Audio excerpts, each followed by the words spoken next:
This this event is part of a series of events European Alternatives and Another Europe is Possible are putting on, addressing three areas of the economy. A couple of weeks ago, we did an event on platform workers and their rights.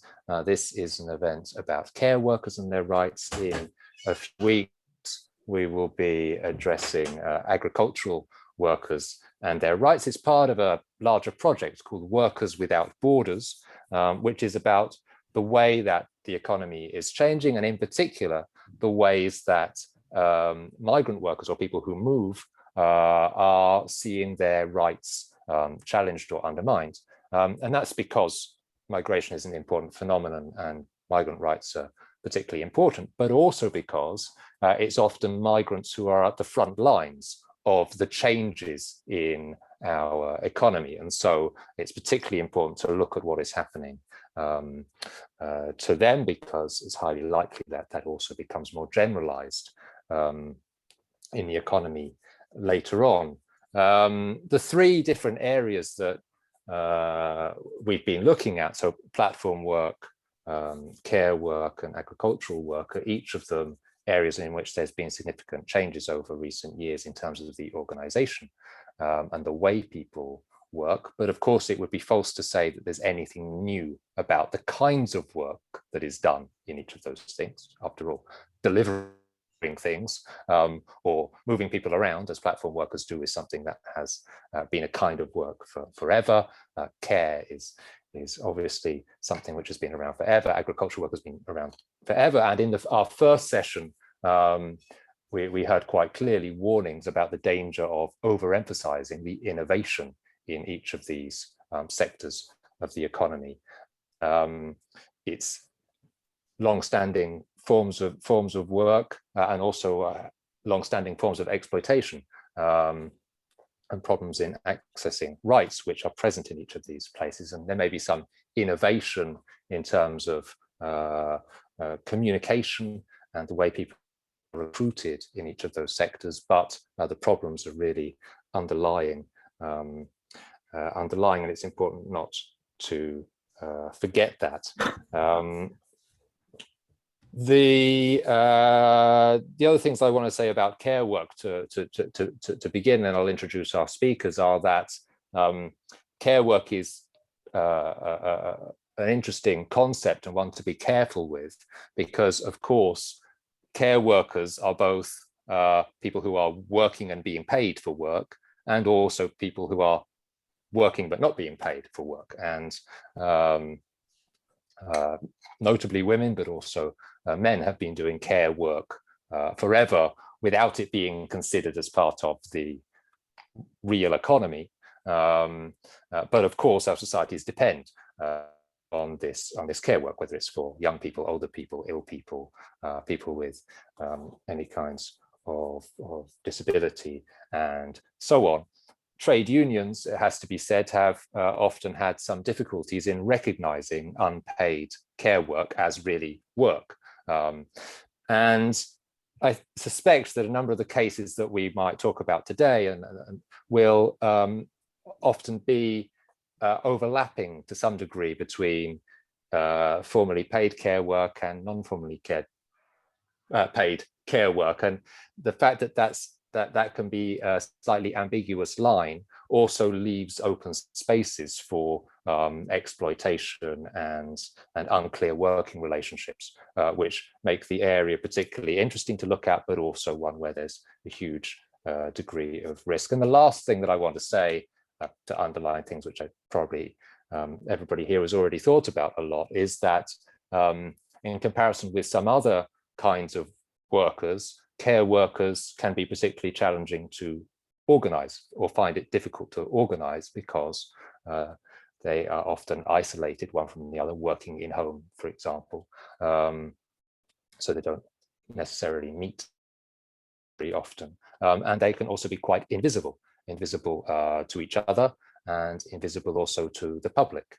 I ask myself, with this increased attention that has been paid to care over the whole pandemic period, when people are clapping the care workers, who are they thinking of? Who do they think they're clapping? Probably they're clapping, perhaps, justifiably, everybody who works in hospitals. But how many people are also thinking of the live-in nurses or the child carer and all these other people who do essential care work that our societies depend on? It feels like already not enough attention has been paid to the people in hospitals, but certainly not enough attention has been paid to all of these other categories of care workers that form quite a complex economy. So these are some of the things we're going to talk about today. I'll quickly run through our speakers and then I'll be quiet and let you listen to the more interesting people. So Sarah Schilliger is a researcher in gender and migration issues in Bern, in the University of Bern. She's going to speak first.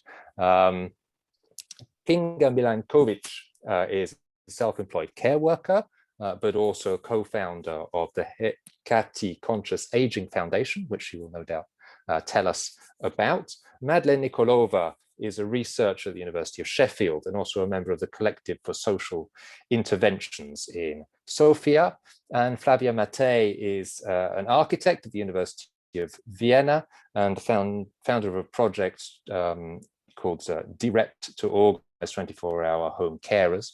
They're going to be joined in the course of the conversation, we hope, by someone who we're going to call Maria. It's not her real name, who's an undocumented migrant care worker in London. And when she joins, we'll look forward to hearing from her. So enough from me. I want to turn to Sarah to begin, because you've been looking at these issues for quite some time in your research. And also you've been involved in trying to organize care workers and following the ways and challenges of organizing care workers. So I turn to you to perhaps give us an overview of some of the issues and some specific thoughts about workers in Switzerland. Sarah. Yes, thank you very much for organizing this event and for giving us the opportunity also to exchange about the conditions of transnational care work under COVID-19 and about experiences also of self-organization. I'm very happy that we have here the opportunity today to network and to discuss common perspectives.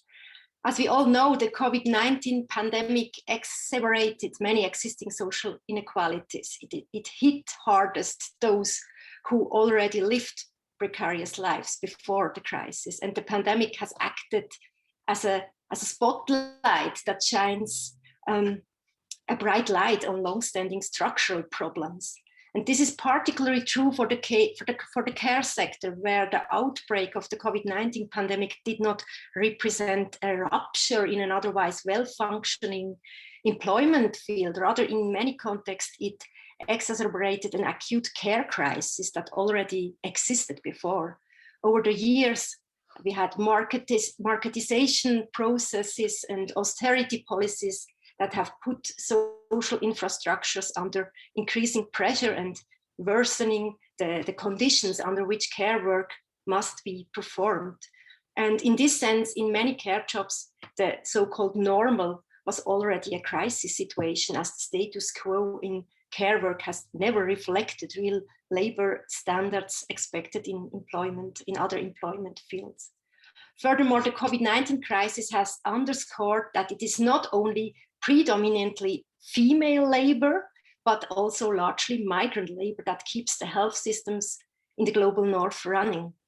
In a wealthy country such as Switzerland, the fact that 47% of doctors and almost a third of nurses were not born in the country suggests that it could not have weathered the COVID-19 pandemic without its migrant workers.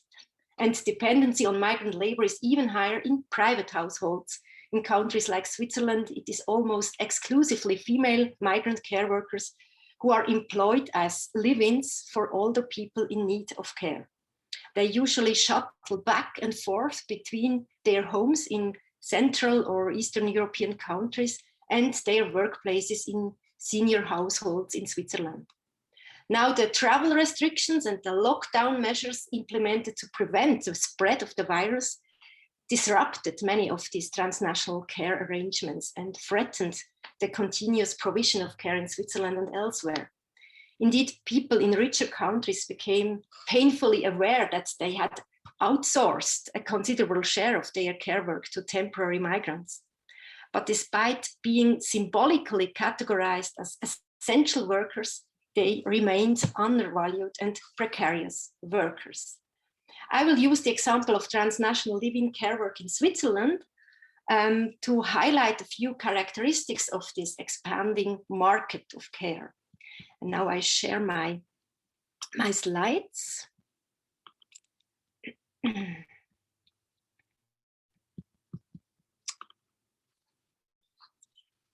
I hope this works. Yes.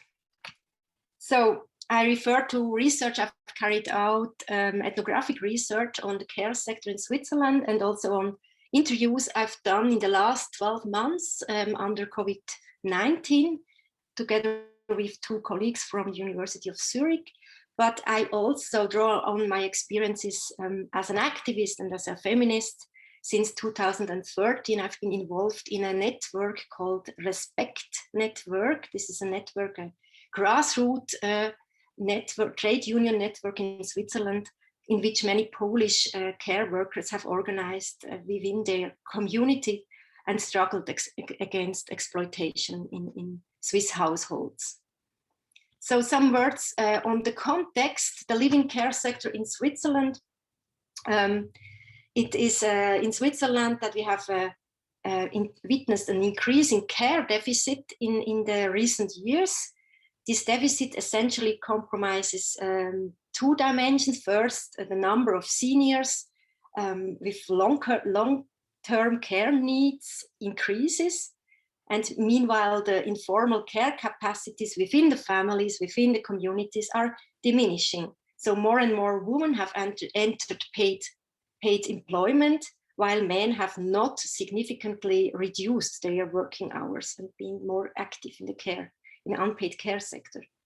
And this growing deficit in the private sphere is accompanied by care gaps that stem from a low supply of public spending of care. In Switzerland, public spending for long-term care is really kept at the minimum. We have only medical care, very strict medical care that is publicly financed, and all the assistance of seniors and the everyday life assistance have to be paid by the seniors themselves. So as a result, more than 60% of the total expenditure on long-term care is paid by so-called out-of-the-pocket payments.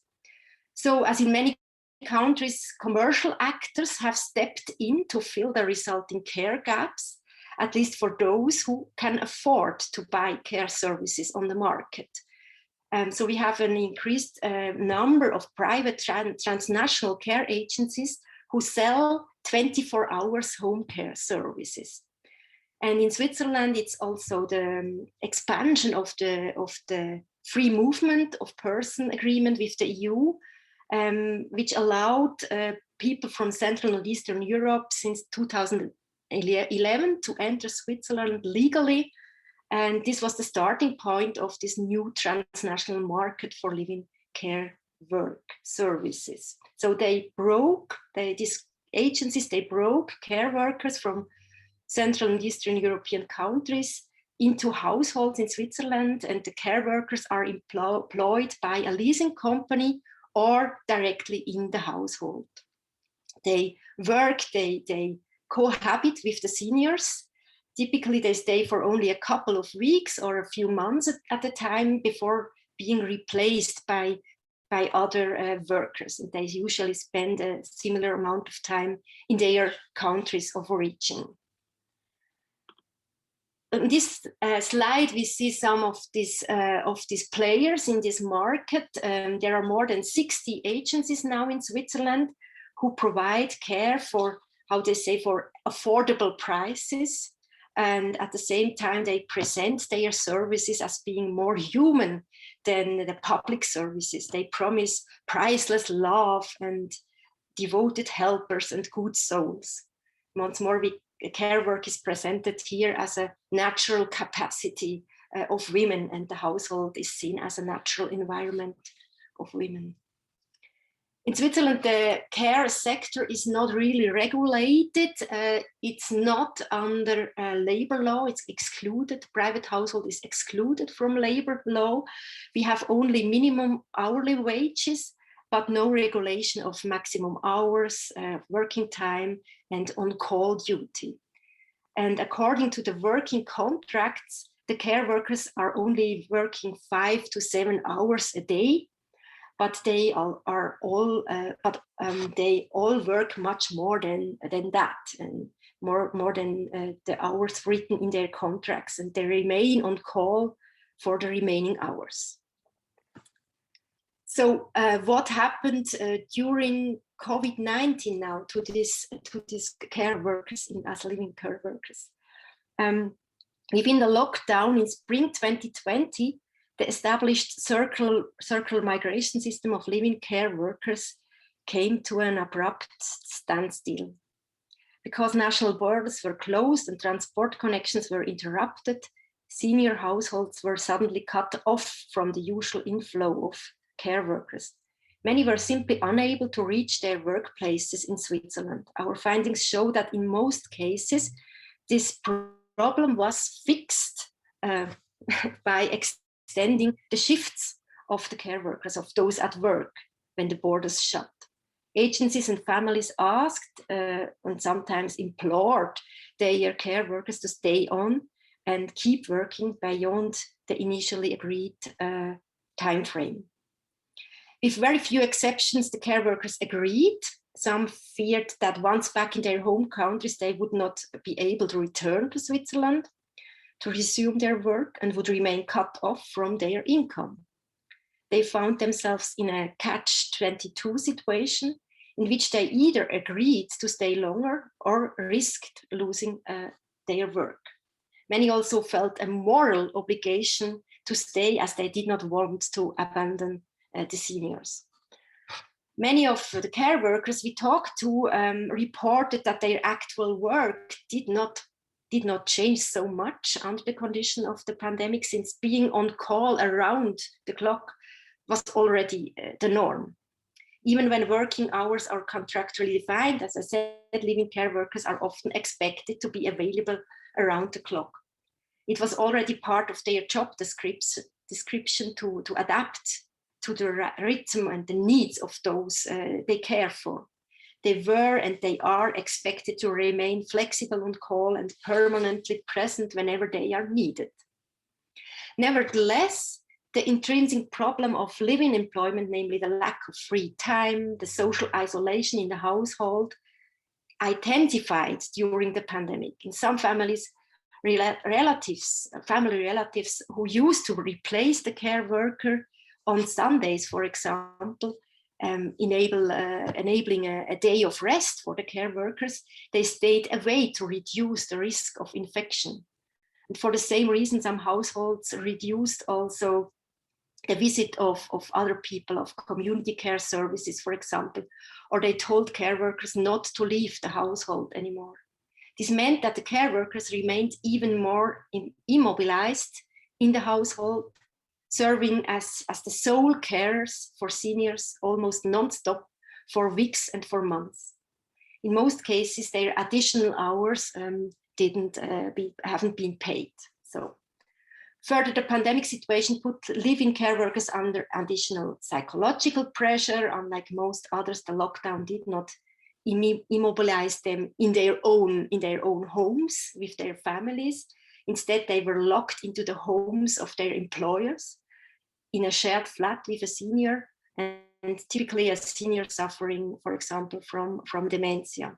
And for them, the call to stay at home thus meant to stay at work. And moreover, the extending their shifts in Switzerland meant that workers spent the crisis separated from their families. So in the crisis, care workers struggled with doing care labor for strangers, simultaneously unable to provide care to their families. And consequently, many care workers reached their physical and emotional limits during these extended shifts. So we can say the solution of meeting the care needs of older people in Switzerland by extending the living care workers' shifts abstracted from their own needs and invisibilized that the care workers themselves are themselves are mothers, they are daughters, they are friends of loved ones who might require support in a time of crisis. Quicker than other countries, the Swiss government reopened the borders to those defined as so-called essential workers. For living care workers, however, the problem remained that reaching Switzerland meant crossing different national borders with changing regulations of passage. And furthermore, many transport links remained broken, since planes and transnational trains and buses did not immediately resume service. So care workers described trips during which they had to switch their means of transport many times, also at night. And additionally, they were afraid of being exposed to the virus or getting stuck on the way. Further, care workers faced the problem of quarantine. While Switzerland exempted essential workers from quarantine obligations, an agency typically argued that their workers would voluntarily quarantine within the senior homes while they were taking care of them. Some of our interviewees had to quarantine for 2 weeks upon return to their home country. So especially in countries where some returnees were forced to quarantine in facilities, in shared facilities, for example, they were also put into hotspots for infections and were afraid of returning to their home countries. So in sum, to re-establish the transnational mobility as quickly as possible meant also imposing strenuous journeys and possible exposure to the virus on the care workers. And in addition, in some cases, it added 2 weeks of quarantine to their shifts, which remained unpaid. And again, care workers often found themselves in a catch-22 situation in which they either agreed to travel and quarantine or to lose their job. And as a third point, I want to mention that finally the Swiss welfare regime and the social security system, they didn't care about the migrant care workers who remained in their countries of origin during the pandemic, either because their shifts were cancelled or because they could not reach their workplaces due to the closed borders. To prevent layoffs, the Swiss government introduced a pandemic bailout scheme that enabled firms to claim benefits covering the salaries of employees from whom they currently had no work. However, the bailout scheme only covered employment over 6 months, duration over 6 months prior to the claim, and this definition excluded all the temporary migrant workers who typically receive contracts for only a few months. So in sum, the conditions set in the state-sponsored pandemic support schemes made them inaccessible for most temporary workers. They fell through the cracks of the COVID-19 bailouts. Meanwhile, it also became evident that many migrant care workers lack labor and social protection and have little or no access to healthcare services and are unable to obtain these sickness benefits if they lose their job. For those in living positions, losing their job also means at the same time losing their accommodation and often their work permits. So in addition, such as loss of employment often has impacts on the households, on the families, on the communities that rely on migrant women's remittances for their survival. So this abstraction from migrant workers' needs on the level of the state was again exemplified in a conversation we had with the Federal Office of Public Health in December 2020, when we inquired whether living care workers from Poland would be exempted from the quarantine obligations during the pandemic. And the office confirmed that living care workers are exempted from the quarantine because their entry is professionally necessary And they added that contact with the local population should be avoided as much as possible. So this communication by the authorities once again shows the offloading of the cost of care onto the shoulders of underpaid migrant workers. And it shows furthermore a form of care extractivism, how Christa Wichterich called this when the social costs of the crisis are transferred transnationally to the countries in Central and Eastern Europe. However, as initiatives of self-organization and of mutual aid among care workers in countries like Switzerland, but also in Austria and in Slovakia, show the exploitation and the neglect of the living care workers' needs have not remained uncontested during the COVID-19 crisis. Despite these challenging conditions, some living carers have managed to organize, to problematize their working and living conditions. And as grassroots groups showed, grassroots groups supported by labor unions, they built on networks of exchange and networks of solidarity, and they have repeatedly raised their concerns in the media and even claimed their rights in strategic lawsuits, as in the last years. In Switzerland, the mobilization of the care workers, the collective action of them, is anchored often in their community. For the Polish people, it's the church that plays a crucial role. The church is a meeting point where women can build and maintain a social network. Going to church provides a break from the everyday life routines and the escape also from the demands of the household. And a very important thing, the time off to visit Sunday Mass, for example, is rarely rejected by the employer family. So they can say, I want to go to church, and they get time off. And after the Mass, the care workers meet in the church parish house for coffee and for cake and for conversation. In this space, that they share their worries as well as their experiences with care agencies and with families. So everyday sites like the church have become a very important locality for organizing. It enables to step out of the family logic and to claim rights. And it was also in the church that one woman, Agata Jaworska, together with her colleague Bożena Domanska, was starting a lawsuit some years ago, and she was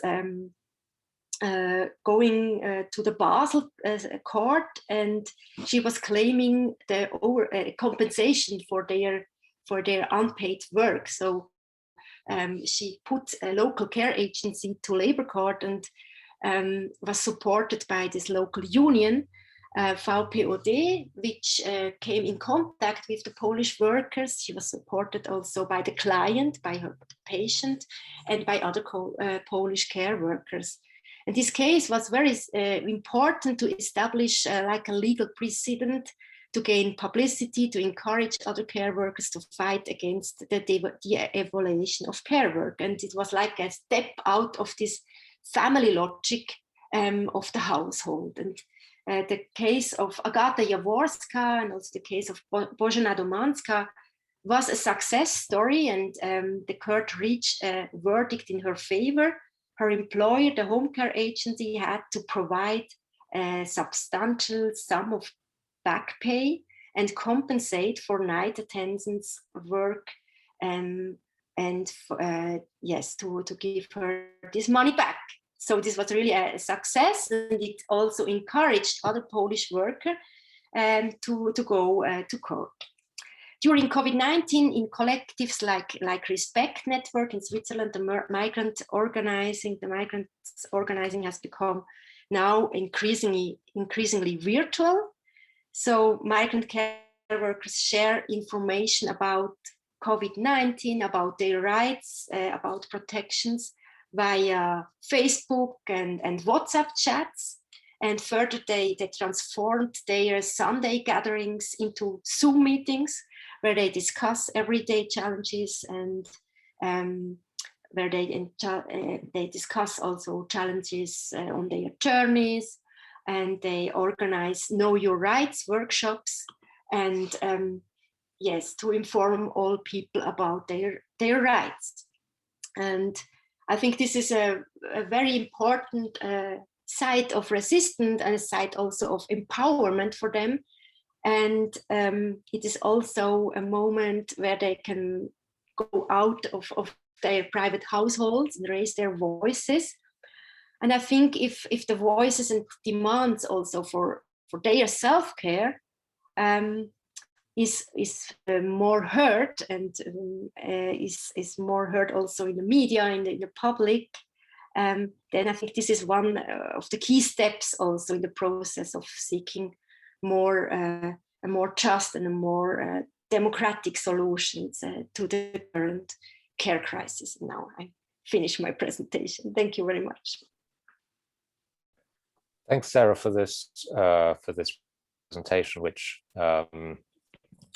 focused on the situation in Switzerland, but I'm sure people hear familiar aspects of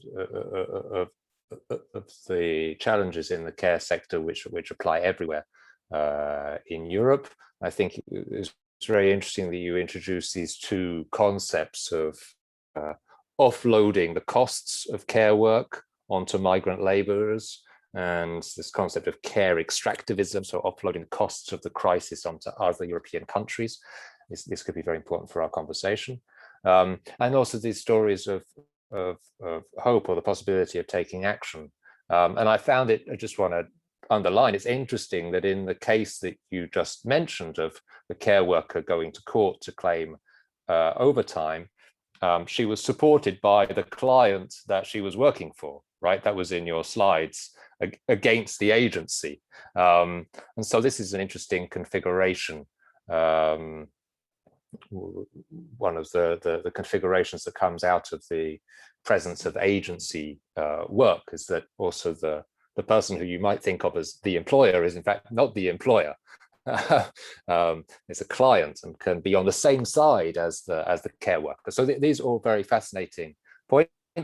Everybody is welcome to pose questions in the chat. Also, there's a question and answer button that you can use to pose questions. We're going to take them after the first presentations of everybody. So I want to come to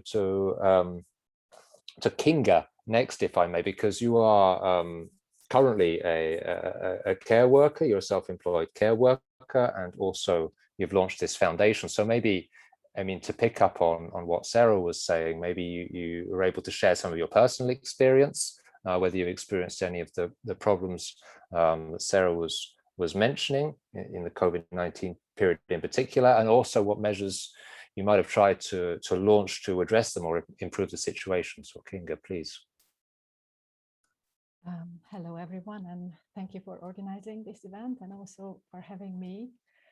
Listening to Sarah and the situation in Switzerland really resonated with me as a carer in the UK, and I hear stories from my colleagues in Germany and Austria, and yeah, we hear very, very similar stories, even also before and during the pandemic.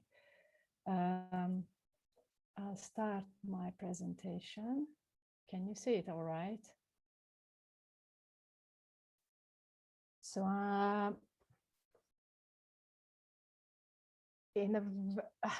think it will be a short presentation. I'll try to make it very short, but I'm going to talk about care and elderly care in Europe from a Hungarian or a Central European elderly carers perspective. Just a little bit of my background. I hope it goes. Yes. So, as Nicolo mentioned, I myself am a self-employed carer in the UK since 2015. I'm also a union member, so I follow the situation in the UK as a carer.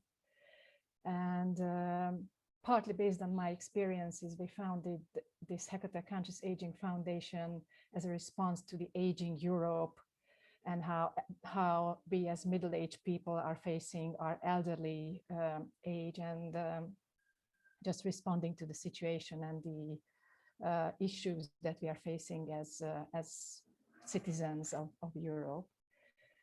We focus on care crisis, care migration, also on policy level within the foundation. Also, we organize a program in Hungary, which is a program to support families and carers working in Hungary in a home care setup. And I think it's important to emphasize we have more than 10,000 members now.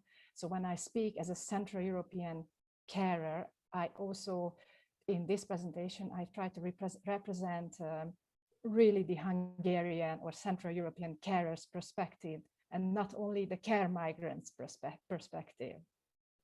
And it will be important. I'll get back to it in a minute.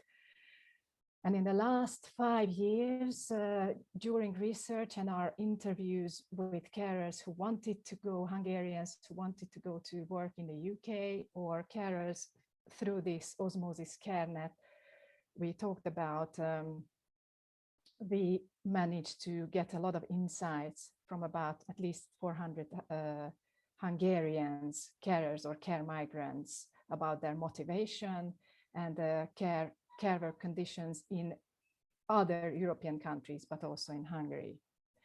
And in this event, I assume that we are going to talk a lot about policy recommendations. And before this event, I was asked to have policy recommendations. I could name a lot, but I'm sure scientists and activists and carers will say many, many more. So I just emphasize one that I think is very important to mention, which relates to your sentence that I found on your website, which says all workers in the European Union, irrespective of their nationalities, should have equal and fair and decent working conditions. And so I'd like to bring a point of view, which is for this presentation, but I think I really think it's very important that if I had to name one policy recommendation, I would say that this is for the EU itself, and also for Central and Eastern European member states, to improve and reinforce working conditions of carers and also women's rights in the sending countries, the sending European countries. And I'm going to explain a little bit why I think this is really crucially important. There is one thing that we don't talk a lot about in these European meetings when we talk about care migration, with very strong emphasis on working conditions and situations of care workers.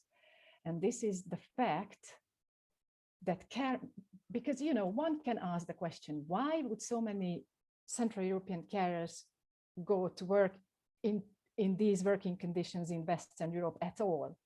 Why does it make sense for them? And we don't talk enough, I think, about the reasons.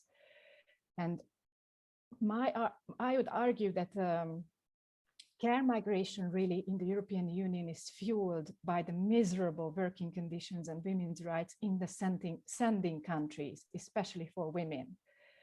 My colleagues, the ones, and also like myself, we don't come from the care sector originally. And if you talk to care workers, care migrants, you would see teachers from the education sectors, university lecturers, researchers, NGO workers, artists, art teachers. I'm just talking about my colleagues in the past. Loads of women from the hospitality industry with bankrupt private self-employed ventures, a lot of women coming from domestic violence, and a lot of women fleeing from homelessness in the sending countries. I think this is very important to note.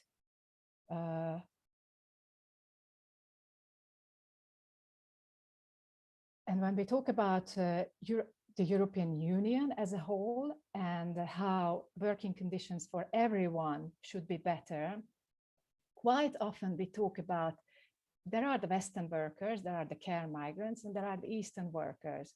And quite often the focus is on the Western countries and how care workers are in Western countries, perhaps compared to Western workers. And I would like to emphasize how much I could resonate with the hardships of care migrants from Sarah's presentation. I completely agree with all of her claims. And most of the time, this is the focus, but seldomly is the focus on this element and on Eastern workers, and also on why care migrants are not going home to work. And when we talk about Europe as a whole and policies and how we could create proper working conditions for all, including care migrants, I think this is very important to see it as Europe as a whole, not only to be more fair and more equal to other European member states, like the Eastern and the sending countries, but also because this kind of equality would help to eliminate the differences between the East and the West that actually pushes care workers to go to the West. I'm not going into detail because otherwise it will be long, but I just wanted to show you an example how during the pandemic, the care migrant situation in the UK was different from the national Hungarian carers in Hungary. I'm not going into details, but I must say, and I must express that for many Hungarians, including all kinds of women, it's much better to be a migrant carer in the UK than just to be a local woman in Hungary. And I think unless we address this situation, it will be very hard to stop or improve the situation of care migrants in Western countries, because there's this constant flow and force of women actually entering the difficult working conditions of care migrants in the West. And I would conclude with my presentation that when we talk about care migration and care in Europe and solidarity and equality on a European level, I think it's very important to focus on inequalities between the sending and the receiving countries, and helping care migrants and care workers on the whole in Europe by eliminating those inequalities on a European level, because this would also enable, for example, Western carers who suffer a lot because of their own working conditions in their own home countries. And this would also help their situation or fight for their better conditions, not always try to be sold out by care migrants, if you understand what I'm saying. So thank you very much. That's basically my contribution for the time being. Thanks very much, King. Really powerful points, and I'm pleased that you've made this, or rather you've broken down an artificial distinction between people who move, where they go to and where they come from, which, we need to think in the holistic sense of Europe.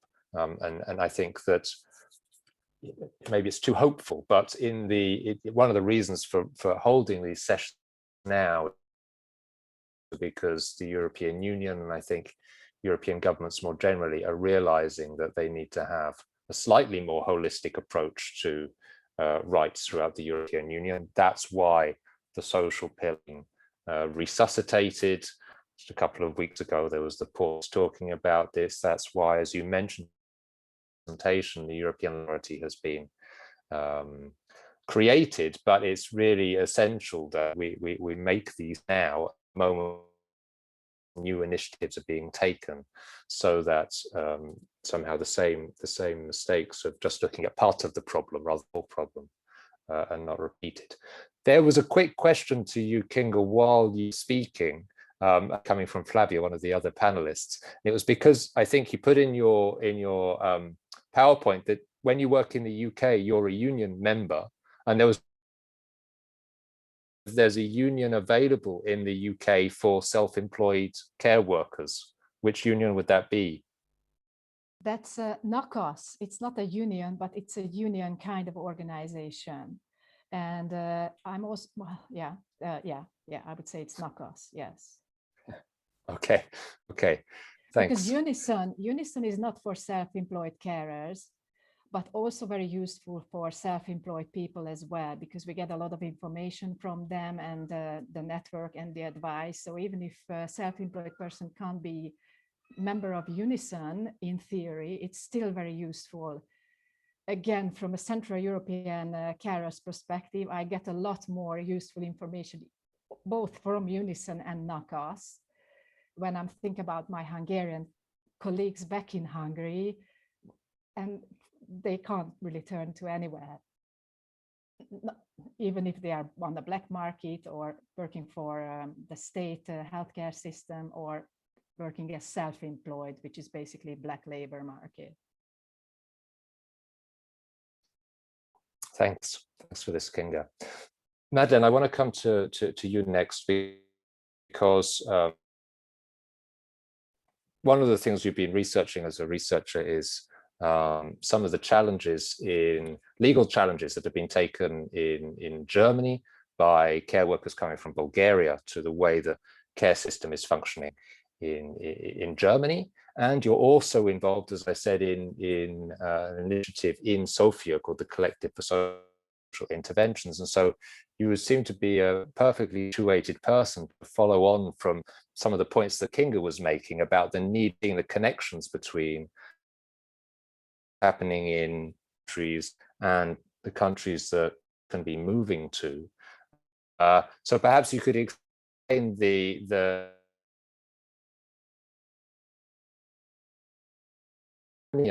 case that you've been following and its significance, but also make some comments about how the two.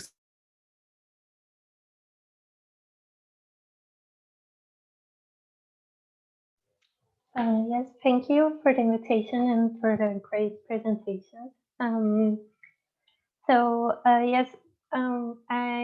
Last year I started to become more interested in how the pandemic has changed working conditions and the safety of work, and that's what led me to speak to more migrants.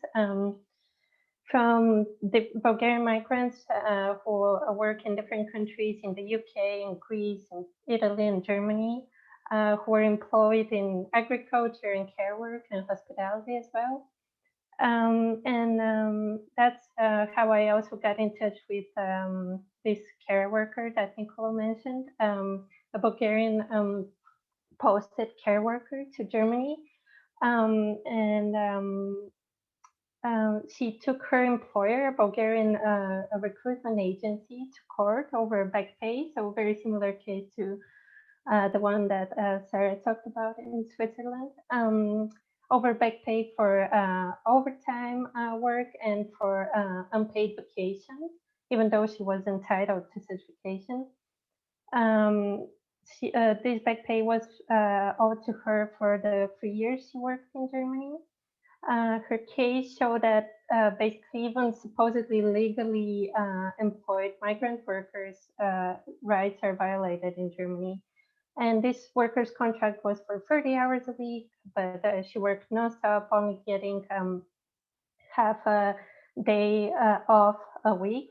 And a German organization, Faire Mobilität, which helps migrant workers fight for their rights as employees living in Germany, secured legal counsel for her and support so she could take her employer to court. So her case is conditioned by many factors, both in Germany and in Bulgaria. The German care sector is also faces a lot of labor shortage of up to 40,000 workers, while the number of people in need of long-term care is expected to double by 2060. Nearly 90% of living care workers in Germany are continue to be employed illegally, and even formal arrangements, as the previously mentioned care workers case shows, are still irregular. And German employers in the care sector and in agriculture as well actually exploit pay differentials across Europe in multiple ways.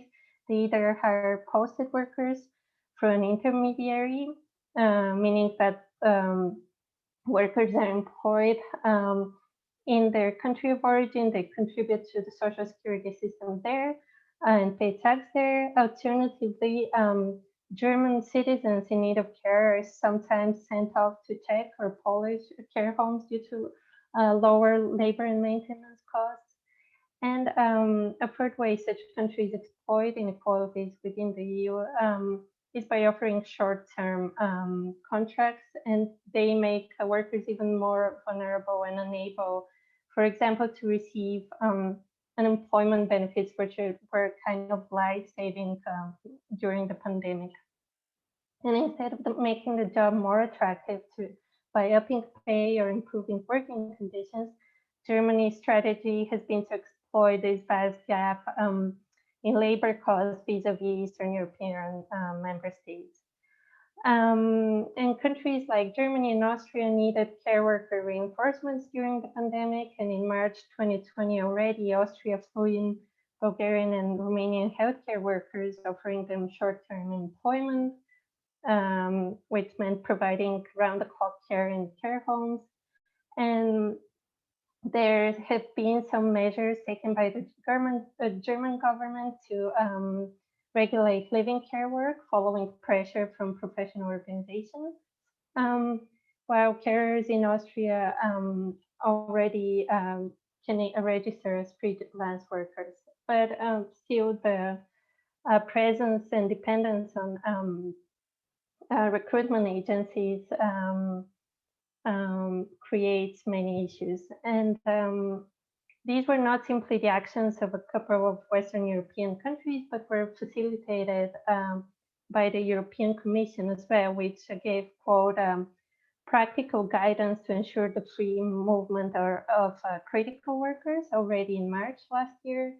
The Commission presented that as a measure in favor of workers to make sure that their movement is not hindered. And similarly,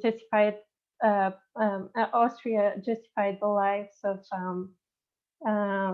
justified putting the lives of Bulgarian and Romanian migrants at risk in positive terms. It was meant to prevent a disruption of care. But neither free movement nor caring for others are self-evidently safe, and labor and travel conditions are not necessarily fair. Conducting interviews with some workers, for example, in Greece, showed that some do, in a way, voluntarily confine themselves to the homes of the people they care for. But because of their migrant status, they were scared that if they had contracted COVID, they wouldn't be able to afford healthcare later on. And for example, workers couldn't go to work during lockdown periods because they needed to provide evidence of their employment. So they couldn't travel to their workplace. Employers refused to provide workers with any such evidence, as they suspected employees of using it later on to ask for back payment.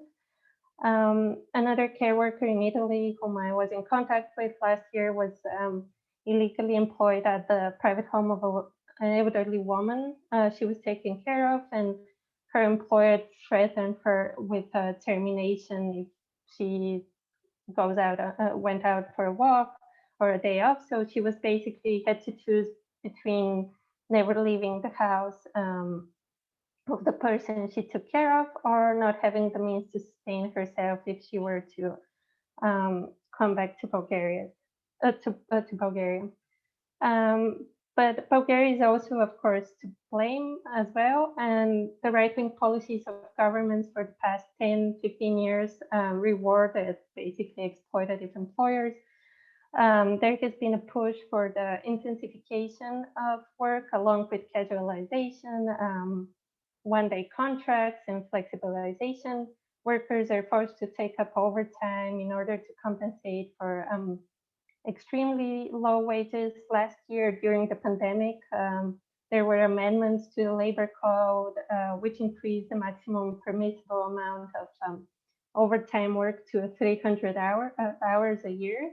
Overtime that does not get remunerated at the proper rate. There were, I think, similar amendments to the labor code in Hungary a couple of years ago. And this unbearable situation drives many people to leave. In 2019, more than 30% of Bulgarians currently living in Bulgaria had worked abroad in the past 5 years. But why do Bulgarians leave? Many of Bulgarian migrant care workers, as King also pointed out, they have no professional experience in care work before going to abroad. And we should look for the reasons for them leaving in other sectors as well, and mostly in low pay across sectors in Bulgaria.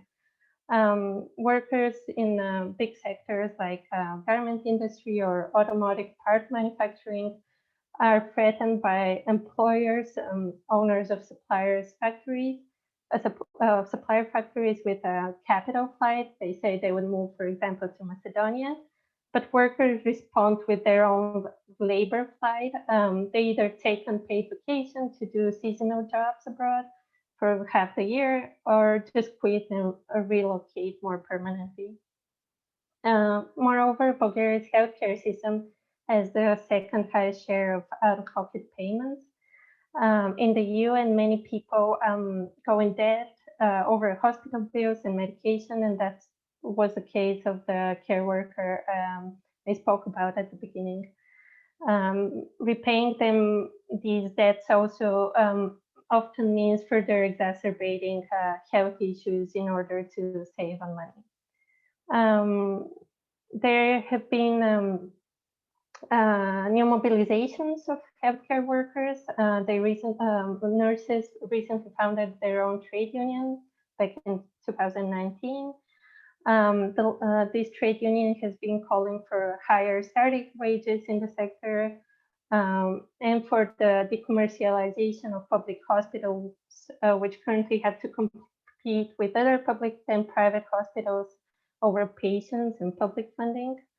But currently, trade unionists claim that over 1,000 nurses a year leave Bulgaria, and the average age of nurses is 55 years now in Bulgaria.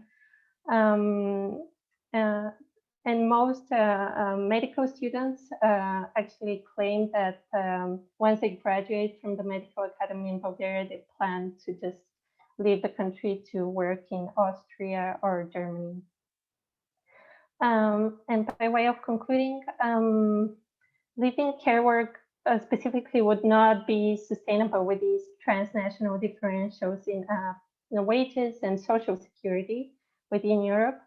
And this unobstructed perpetual mobility prevents workers from spending time with friends and family, also enjoying the benefits of social security and healthcare insurance, and also importantly obstructs their participation in political and social life of their home country, and often, not least because of issues with the language, they are often obstructed also from participating in the political life of their country of employment.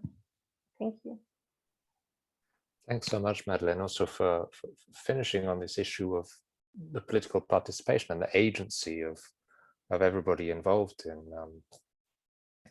in care work.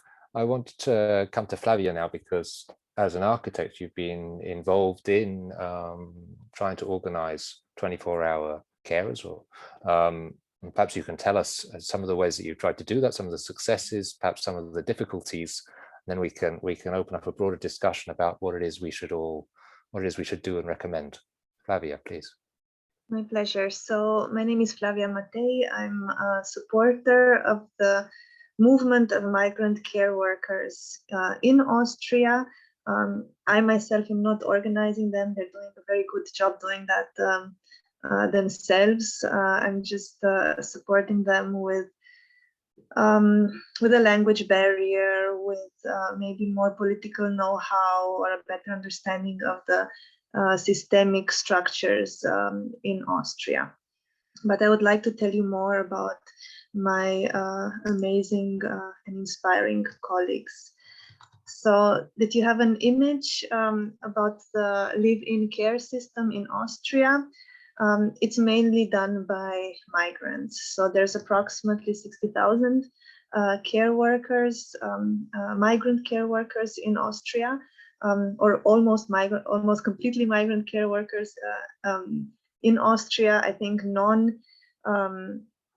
non-migrant care workers are around 900. So almost 59,000 carers in the living system are actually migrants, and most of them are also women. So it's a very particular care work sector. The carers come mostly from Eastern European countries, so almost half of them, so amongst 30,000 carers come from Romania. That's also my homeland. That's also my connection to this movement. The next biggest group is from Slovakia, around 20,000, and then we have a couple of thousands from Croatia, Hungary, around 1,700 from Bulgaria, and then a couple of hundreds from other countries such as Austria, Poland, Czech Republic, Slovenia, and others. But basically the biggest groups are from Romania, Slovakia, Croatia, Hungary, Bulgaria. The community that I am part of, the Romanian community, has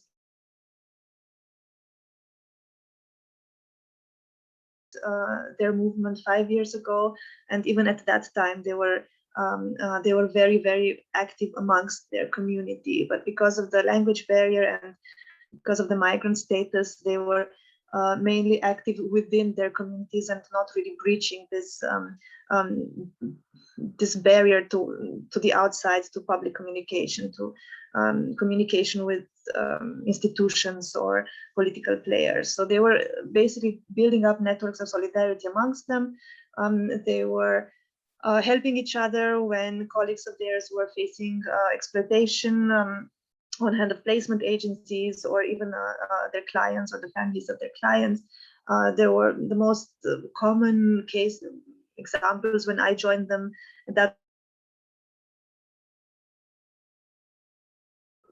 with placement agencies or with the clients, and as a consequence of those conflicts, the carers were thrown out on the street in the middle of the night, with no possibility of them organizing themselves, their transport back to their home countries, or knowing where to go and what to do. So the colleagues would just collect donations over social media platforms, make solidarity calls, who else is in that village or town and can host unofficially, basically hide the colleague in the house that they would work as a carer until enough money would be gathered to organize a transport back home. So there was a lot of instinctive and organic sort of activism that was going on without any political reflection or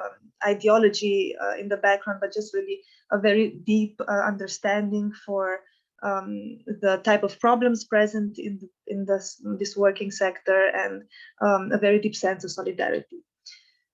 So this is how the scene looked like when I joined them. My colleagues are active in a transnational care space, so that means that maybe for now they're working in Austria, but maybe next year they will be working in Switzerland or in Germany. So there's a very strong mobility in this German-speaking area. Yes, and what is maybe the most interesting information around the situation in Austria is that the live-in care system is regulated, unfortunately not ideally regulated. So the live-in care system, the live-in care workers are registered as self-employed. This was seen in 2007 as a model for the live-in care system, and most of my colleagues tell me stories that everybody rejoiced at this political decision because that took them out of the black market. So they had a legal frame to work within, they had social security, so there was a very transparent and clear legal framework. Many years later now, we sense the disadvantages of this system. And one of our biggest critiques is that this is not a real self-employment. We criticize this as a fake self-employment, as a false self-employment, because the care workers in reality do not have any sort of autonomy. They are not independent. They do not have any decision power over their the negotiation of their wages, over their working conditions. So everything is done without them being present, without them having anything to say. All these negotiations are being carried out by placement agencies directly with the Austrian clients, and the care workers are basically announced of the results, and they only have the choice yes or no. And we know that in precarious working sectors, this is not really a choice. So this is what we criticize in our movement, and one of our biggest requests is a reform in the live-in care sector, and the replacement of the self-employment system with a form of regular employment through a state organization, I think would be, I'm not sure if this is the correct English term, so state-owned organization, so that the dependency to the placement agencies or to the client is being removed, and therefore the care workers really benefit from social security, which now is not the case. I would just maybe very briefly talk about how we experienced the last year. So the organization that I am part of, this is IG24. This is an organization that represents the interest of all migrant care workers in the live-in system in Austria. We founded this organization last year because we finally felt during the pandemic that an activist movement is not enough. That through this informal self-organizing but still informal movement, we do not have access to the negotiation tables, and we are also not being heard or taken seriously. So we've seen the abuses that took place during the pandemic. The stories that Sarah mentioned are also for us completely relatable, and maybe even more dramatic. So the extent of abuses that took place last year, how should I say it? There were no new topics, but the scale of the abuses, the recurrence of the abuses, took a completely different size during the pandemic. We were suddenly confronted with pressure on the care workers to extend their shifts. We were confronted with threats that they lose their jobs, that they will not get paid if they don't extend their shifts, with blackmailing, with violence. So it was really especially in the first part of the pandemic, so from March until around July, August, it was it was really, it was a very difficult time. It was a very demanding and difficult time. We even had to organize psychological support for our colleagues. We had to do crisis intervention. So the amount of abuses was unimaginable. And the problem is that there is no institutional support because of the self-employment system. So the labor laws do not apply here, and basically the contracts that they sign with the placement agencies or with the clients are the legal tool that counts, so to say. But obviously the contracts are in German, and my colleagues sign the contracts when they already have arrived at the client's house after a night of travel. They don't have time to read the contract. They're not given the contracts in advance to read them, so they sign them under time pressure, under pressure generally. So it's a bit questionable that they really understood the conditions that they signed to, and if these contracts are really legally binding, if they were signed in these conditions. So there's a lot of issues that are happening here, and all of these situations showed us clearly that a structure is necessary in order to really push our agenda in the public discourse and have ourselves seen. And this is how our organization took place. IG24 reunites the self-organizing of the Romanian care workers, the self-organizing of the Slovakian care workers, and now we are actually supporting a group of Bulgarian care workers that are inspired by the two communities that already are a bit more forward and want to follow. And also the Romanian and also the Slovakian sides are supporting them into building a movement within their own communities. So the intention is to inspire also the Croatian community, the Hungarian communities, and all the other groups that are active in Austria, and all come together within IG24 and with one voice demand a fair reform in this system that really ensures decent working conditions for all migrant care workers and social security for everybody. So I think I already am done with my time, so then I would stop here and maybe we continue in the discussion. Fantastic, Flavia. Thanks so much for this powerful series of messages. As we've said, the idea with this event is to share our stories, our experiences and analyses, but also, just as importantly, to come up with some proposals for what ought to be done. That's already started to pick out some of the things that have been mentioned in very broad terms. There is the importance of legal challenges through the courts that individuals can bring, and that's brought some success.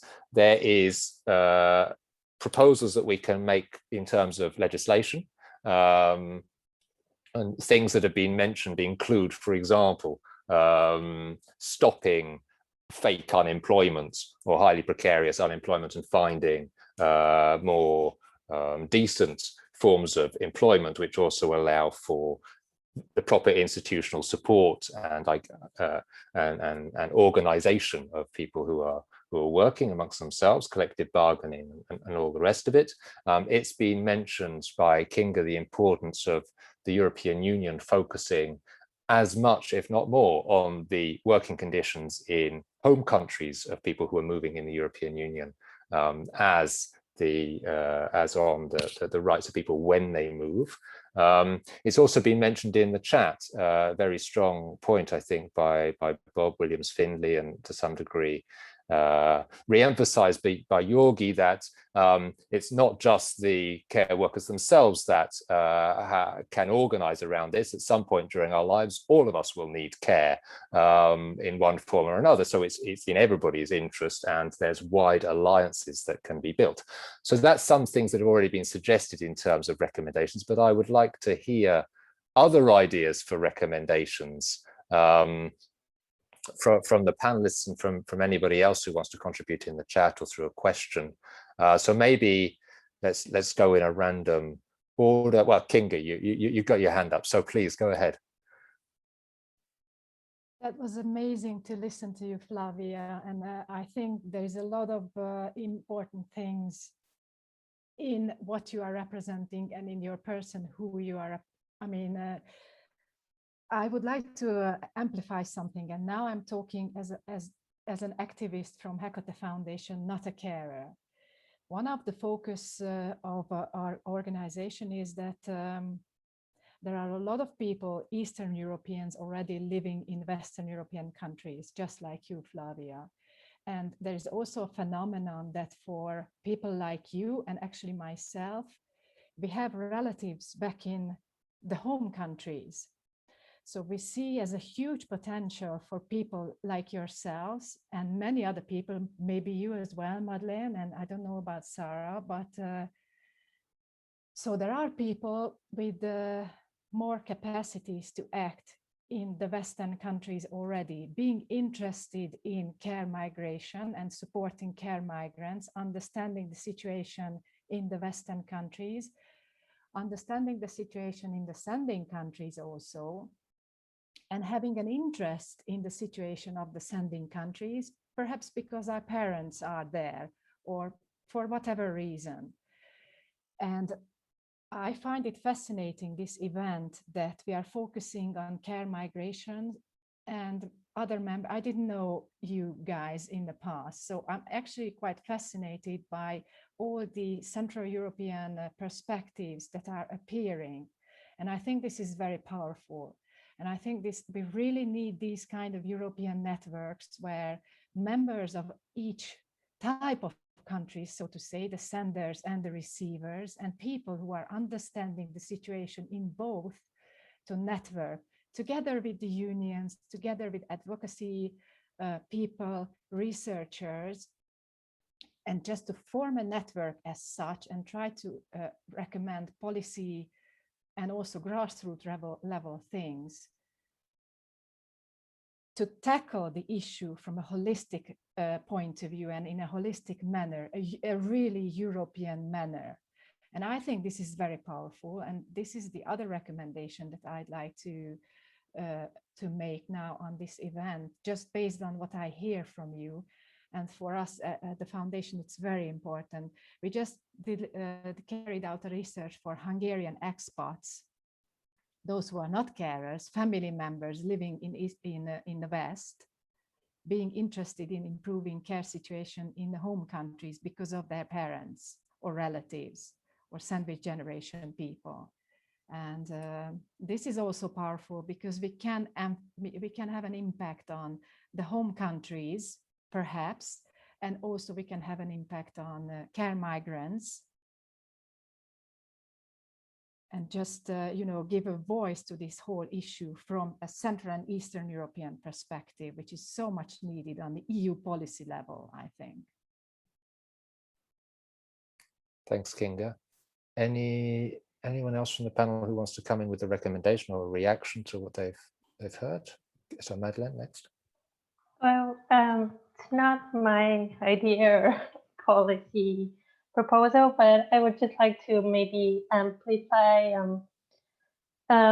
quite radical demand given the current political climate, I guess, in Europe, but one that's coming from workers that I've been talking to. Both workers in Germany, in Greece, and Italy have said that first order of business is basically scrapping placement agencies and asking for public and socialized services, care services that announce their job openings and that workers can contact directly. And such services, I believe, are indeed more democratically accountable, if nothing else, and would ensure, in a way, that there will be more qualified, rested workers taking care of patients. That's it. Great, thank you. Did I see Sarah before and then Flavia? No. Yes. No. I want to support what Madeleine was saying. I think also for me, before we tackle the details of how a European live-in care system should look like, the issue of mobility is a central one. We've seen in our experience that there's even very many situations where placement agencies subcontract other placement agencies. So the typical constellation in Austria would be that there's the main Austrian placement agency that works with an Austrian client would subcontract a placement agency from Slovakia or Romania or Bulgaria that finds the carer. Or even then a second placement agent would be subcontract. So there's a whole chain of placement agencies, which leads to the situation that when there is an abuse taking place, it's very difficult to identify which player in this chain holds the accountability. The accountability will be then just shifted from one agency to the other and from one country to the other with one legal system to the other, which makes it basically impossible to protect the takers that are actually suffering the abuse. So here is absolutely necessary and a European-wide regulation and the labor protection when dealing with placement agencies. Excellent. Sarah, did you want to come in? Go ahead. I just say I agree with all what have been said, especially an expansion of the social infrastructure, the care infrastructure. It's the beginning of this precarity, because the households have not so much funding, public funding, and then they give the precarity to a level lower. And I think it was important in Switzerland that also the care workers made claims for the household that they get more public funding. They also were claiming to the Swiss state to regulate and not only their working conditions, but also to expand the public funding and to have better conditions in the other care sectors, like the ambulatory care, the people who come for only some hours to the households and to care work, because they are more and more also under pressure and have to do their care duties in time units. So you have 5 minutes to do one task, and then you go to another household.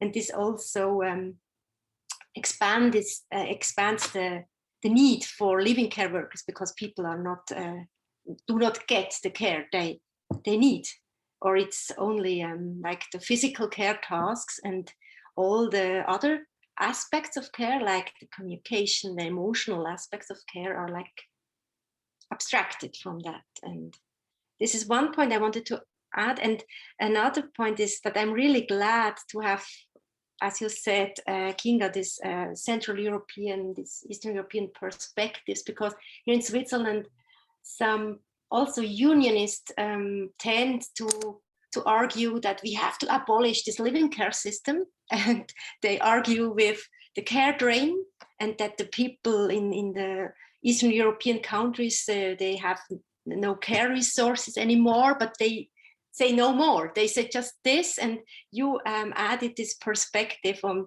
the inequalities on a European level and the working conditions in their home countries, and that there are so much reasons that people migrate, and that we have to look also at this, and from a European perspective.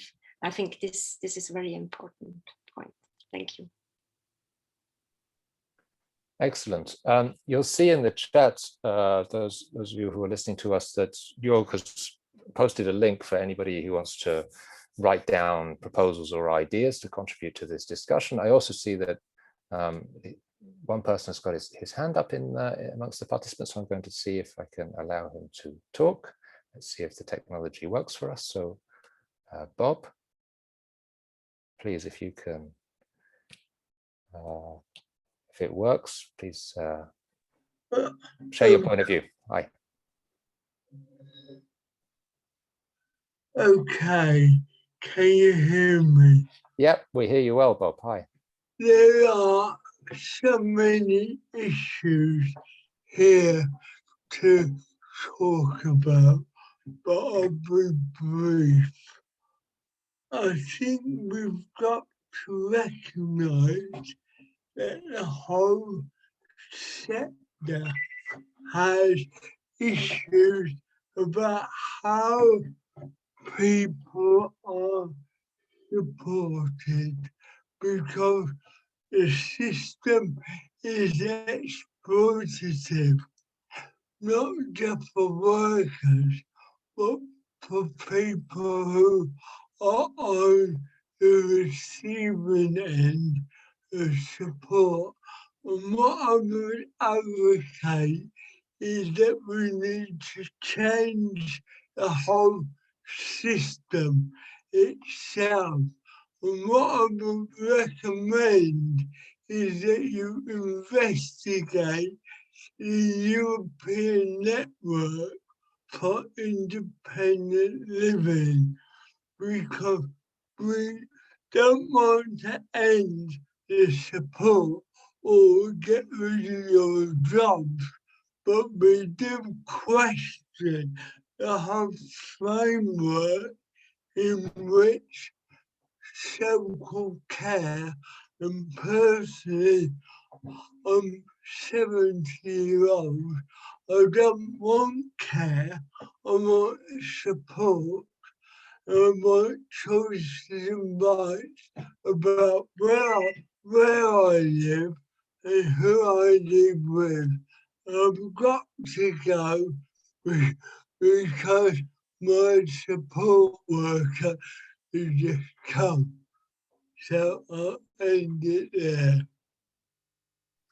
Thanks very much, Bob, for this idea, and I think we can put the link of independent living also in the chat. I will try to do that. It's a very relevant resource. So thanks so much for this recommendations. We're coming to the end of our discussion. I planned that we'd be finished by 8:30 if you're in continental Europe, 7:30 if you're in the UK. But there's moments for some last reflections. If anyone from the panel wants to come back on anything. Last thoughts about next steps. Otherwise, I will improvise a set of thoughts.